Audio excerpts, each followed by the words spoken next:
బాహ్యమునందును. అచ్యుతుడితడే ఆదియునంతము, అచ్యుతుడితడే ఆదియునంతము, అచ్యుతుడే అసురాంతకుడు, అచ్యుతుడితడే ఆదియునంతము, అచ్యుతుడే అసురాంతకుడు. అచ్యుతుడు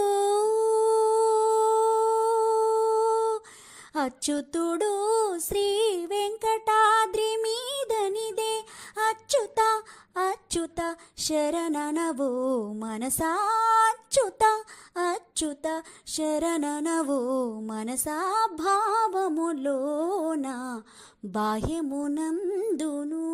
గోవిందా గోవిందా అని కొలువవు మనసా.